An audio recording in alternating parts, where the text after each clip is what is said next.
Gurur Brahma Gurur Vishnu Gurur Devo Maheshwaraha Guru Sakshat Param Brahma Tasmai Shri Gurave Namaha Tasmai Shri Gurave Namaha Tasmai Shri Gurave Namaha.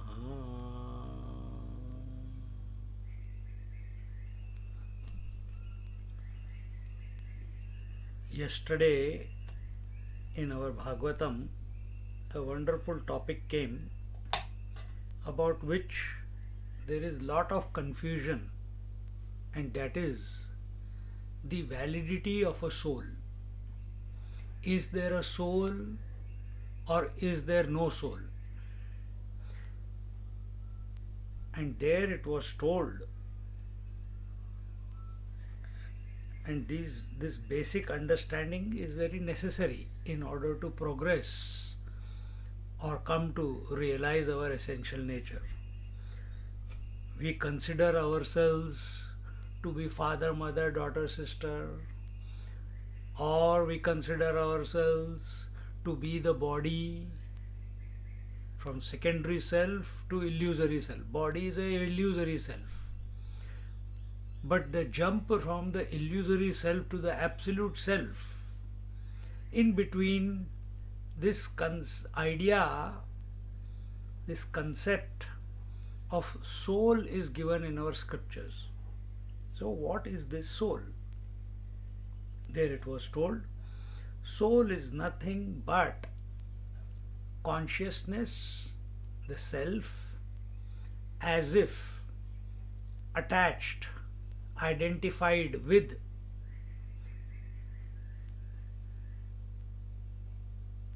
mind, plus, and within the mind, in brackets, within the mind, because the entire creation and the body is within your mind. We think it is outside, but actually it is within the mind. So mind, in brackets, qualifying the 5 organs of perception, the 5 organs of action. So 5 organs of perception are eyes, ears, nose, tongue and skin.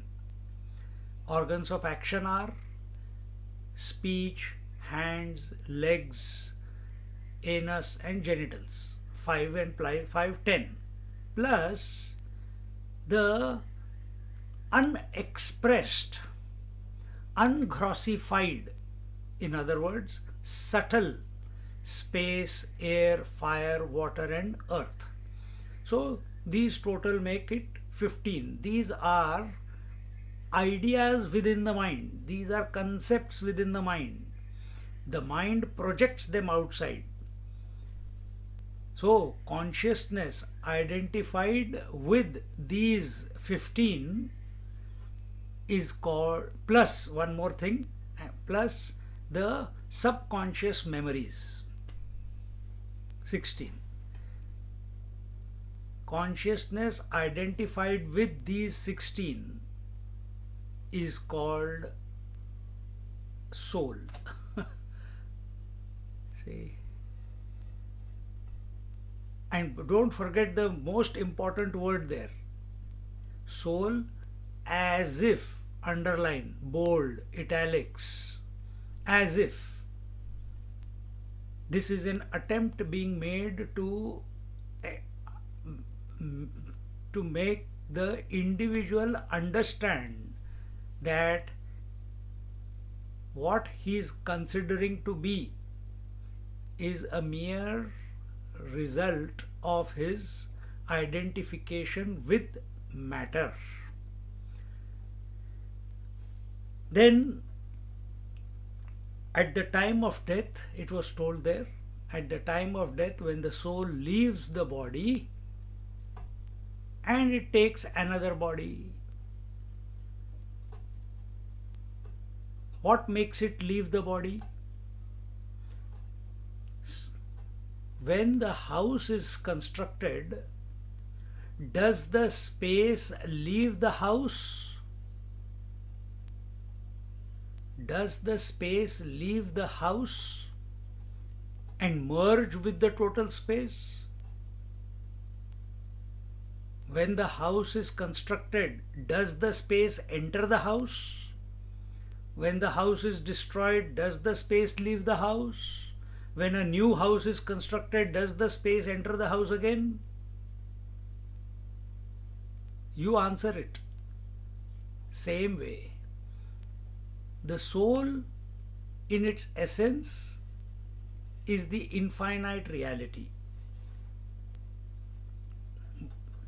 But to explain this individuality, because there are many experiences which people have of past birth, this, that, etc. So to explain that, this is being told that the consciousness plus the 16 elements which I told you is equal to the soul. Now, when the soul leaves the body, we are using that word, leaves the body, it actually doesn't leave the body. Then what happens? The body unmanifests. So why was body being maintained? Why was body being maintained? Why did the body come into existence? The body came into existence because of the subconscious impressions. There was desire to express as the body. Where did these desires come from? Where did these vasanas, subconscious impressions, who formed them? You formed them.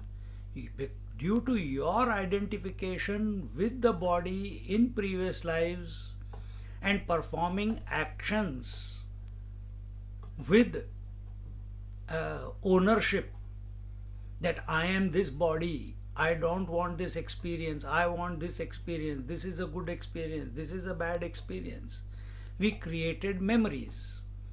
Those memories which do not express as, or for which we have, in a particular situation, we interact with something so intensely with a like or dislike that that memory gets imprinted in our psyche or in our mind. And when the appropriate circumstances come about, then that particular vasana, that particular subconscious impression which has been stored in the bank vault of our memory, it comes up and it hijacks the mind. So there it was told that so this body is come because of, it has come because of the subconscious impressions, and we have collected the subconscious impressions. So don't blame anyone. Why we have a sick body, why we have a healthy body, why we have a lame body, why am I blind, why am I getting this disease, etc., etc., etc. We have ordered our own body. Meaning the mind here. We meaning the soul. And which soul we are talking about? Who has ordered? The one who is identified with these 16. So he thinks that he is this body. He has ordered it. How did he order it? Now, right now, are you thinking about your body? Are you listening? So if you are listening to this talk right now, if we all don't realize in this life, next life again this talk will come. Because you are so intensely listening, so concentrate, with so much concentration you are available to this topic. So the next life again this situation will come. in whichever body you are or I am, if it does not get concluded in this life. That is also a concept. So when we study scriptures, we are removing all concepts of rebirth, reincarnation. So at the time of death, and death is not a particular event, understand this. We make the event of death such a great one, such an important one, such a inauspicious one, or auspicious, whichever way you look at it. But the fact is, death is every moment death is taking place. Manifestation is birth, unmanifestation is death. A breath is coming in, it is going out. When it is going out, it is dying. I blink my eyes, the whole world is dead to the eyes. No forms are seen. Every thought comes into existence, every thought goes out of existence. It is death. So understand death as a principle, not as an event in life. But soul doesn't want to understand this. Soul is, he gets identified with the body, gross, subtle and causal, and keeps ordering for itself a new body. Even before this body is ready to unmanifest, out of mere habit throughout his life, he gets identified with something or the other, maybe a cat, maybe a dog, maybe the husband, maybe the children, maybe the boy, the girl, maybe a Mahatma who is a male or a female, depending upon whatever he gets identified with. And that which is in his free moments, when he or she is not busy, when that soul, in those free moments, this thought always comes and plays its movie in the mind. So find out what is the movie that is going on in your mind involuntarily. That will become your, if this body dies, then the soul will take that particular body as regards what thought is coming involuntarily most of the times. So at the time of physical death we are talking about, at the time of physical death, a person, the soul is there, the body is dying. Why body is dying? It is incapable of allowing life to express out of it. So it is not that I am dying, it is the body which is dying, because it is not capable of expressing the life. Why is the body dying? We have already said everything that comes into existence must go out of existence. And we also said everything that comes into existence is only because of the inherent subconscious impression.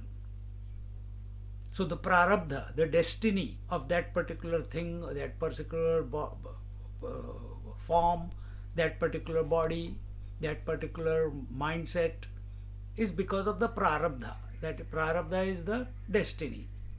You only programmed yourself. The blueprint was created by you. What I eat today will create the blueprint for me tomorrow. If I eat too much spices today and go to sleep, tomorrow morning I'll have a rocket in my backside when I go to toilet. It is automatic. See,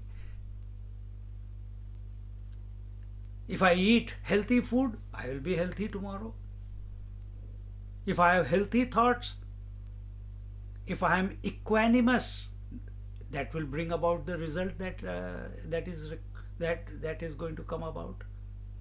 So what are the choices of thoughts we are entertaining in spite of this body, mind, intellect? Because that choice only human beings have got. This soul has got that choice. This individual has got that choice. Soul is individual. See? So because of that destiny, this body has come, and destiny predetermines what species we are going to be born in, how many breaths we are going to take, and what experiences this body, gross, subtle, is going to go through in this life. You cannot change that. Whatever is meant to come, it is going to come. Whatever time this body is going to go out of existence, it will go out of existence. You cannot stop it. Is it now, tomorrow, day after, 10 years, 15 years? Nobody knows, but it is going to go out of existence. So instead of living in fear, we must prepare. We must prepare.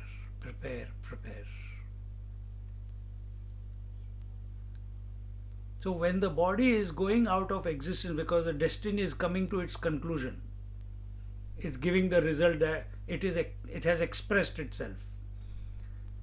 And as the body is going out of existence, meaning not able to express the life, incapable of expressing the life,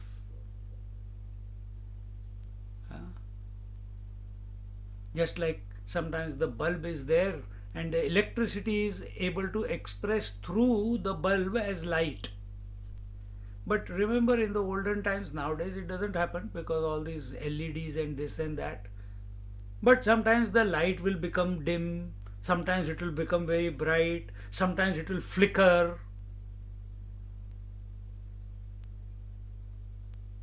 And eventually it will die. So that does not mean that the electricity has died. That does not mean. So soul will be here what? Soul is the light expressing through the bulb. So it is a principle, and that light is not one per bulb. It is a principle. It is present everywhere. But this particular bulb is not able to express that life. So what do? We change the bulb.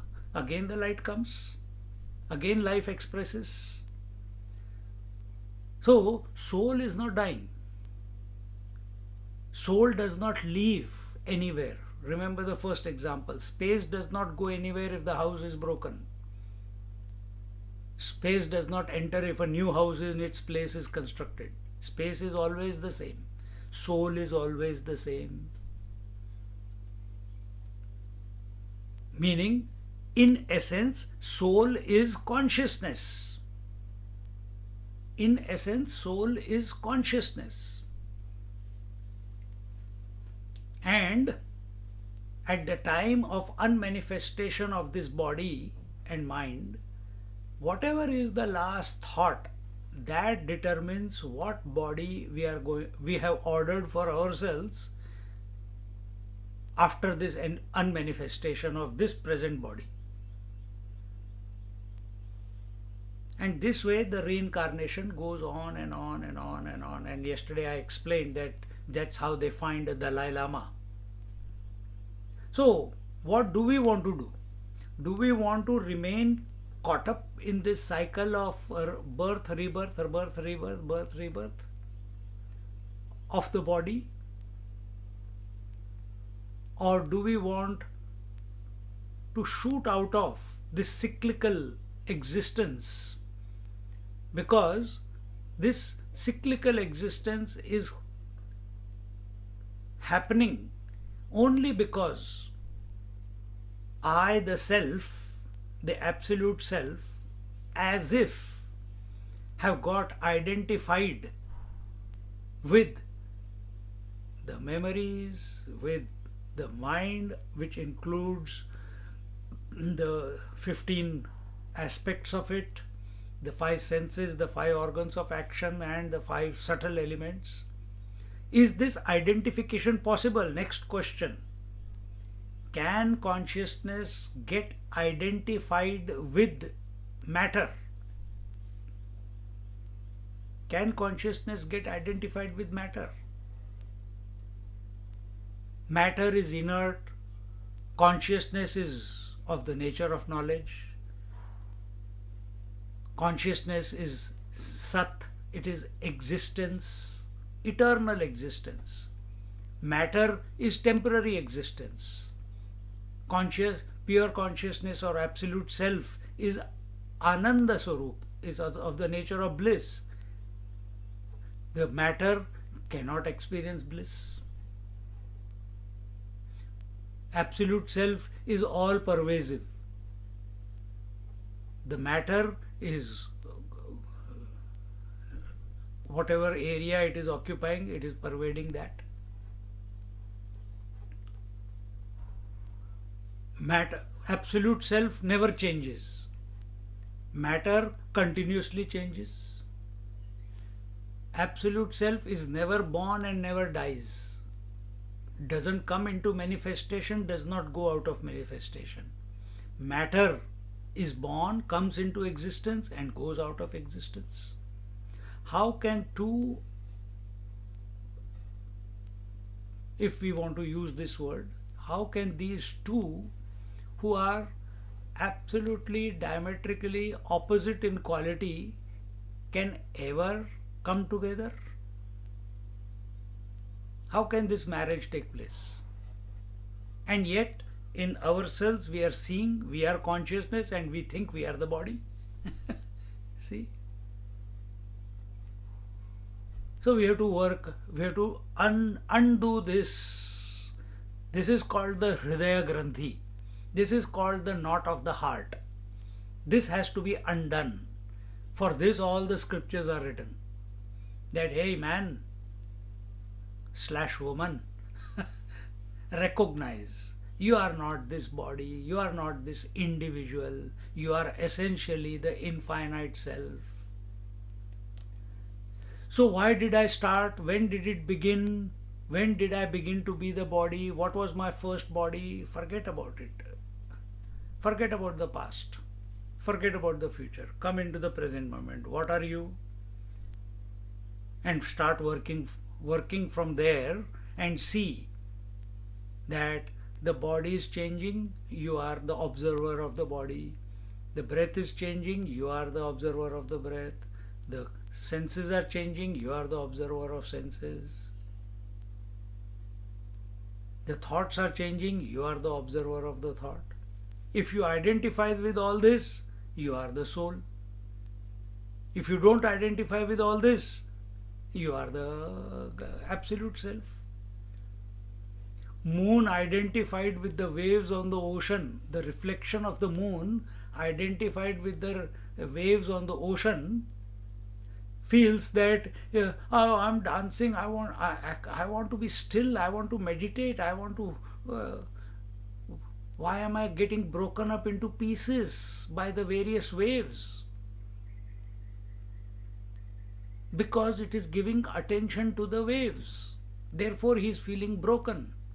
The moment waves become calm, there at that very moment, the entire orb of the moon is available.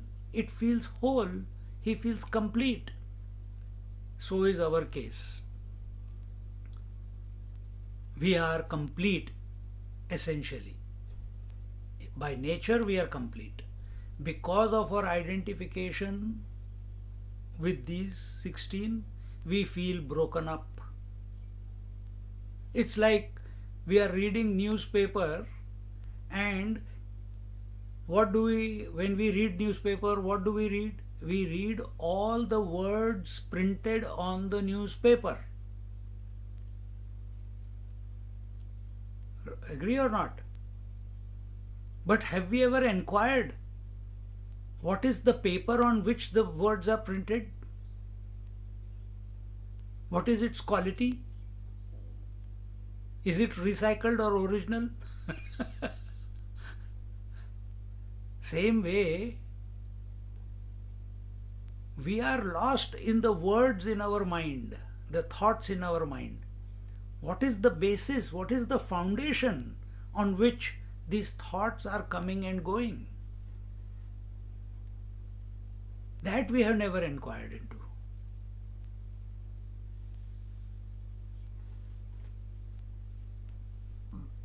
So, in conclusion, soul is a misnomer. If you believe that there is soul, even then soul can never die, because it continues from one body to the next to the next. So bodies are changing, but the soul is the same with a set of memories. It is going whatever it has collected. So soul never dies. Body changes. But in essence, when we have been given this life, we have to recognize not merely we are the soul, that we are the absolute self. In the path of devotion, in the philosophy of devotion, there they say this soul is a part of the total. See, it's like a spark which has come out of from the fire, and then again it merges back. So if you want to take it to be that way, also helpful. But in its essence, it is the absolute. You are the absolute. Don't come down from that pristine position of being the all-pervading reality. As we said yesterday, when we are on the seat of meditation, these questions will pop up, and the answer will be only that answer will come where your thoughts are. So right now we are cancelling the unwanted thoughts, unwanted conclusions, the wrong notions which we are entertaining in our mind, which have been imprinted on us, or we have imprinted on our mind due to wrong exposure to wrong things, wrong books, wrong knowledge.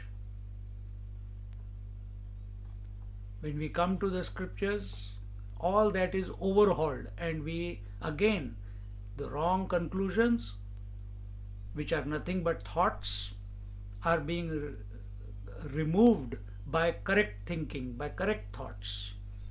And these correct thoughts, that you are the infinite one, you are the undying one, you are the immaculate one, that you are the unborn one, Tattvamasi, you are that.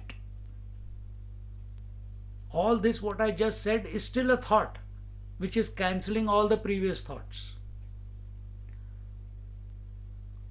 So with this, now when we come, we'll sit with your back, neck and head in a straight line, head stretched out towards the sky, a happy disposition, smile on the lips. Nothing to gain, nothing to achieve, nothing is lost.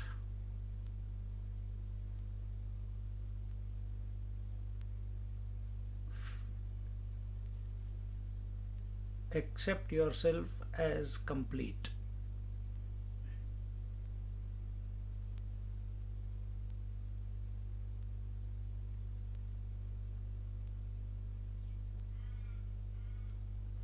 Something or the other will keep popping up in the mind.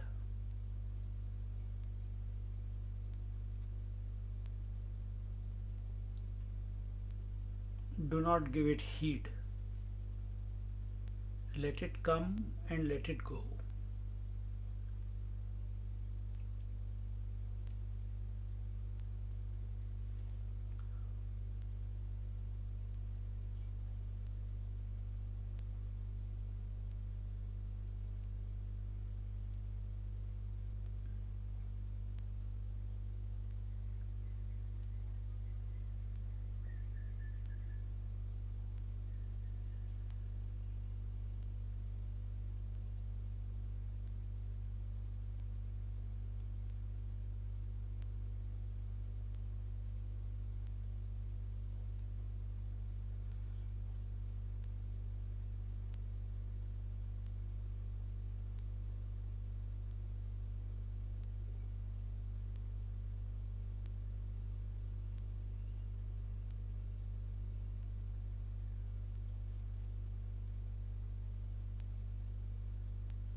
Stop defining yourself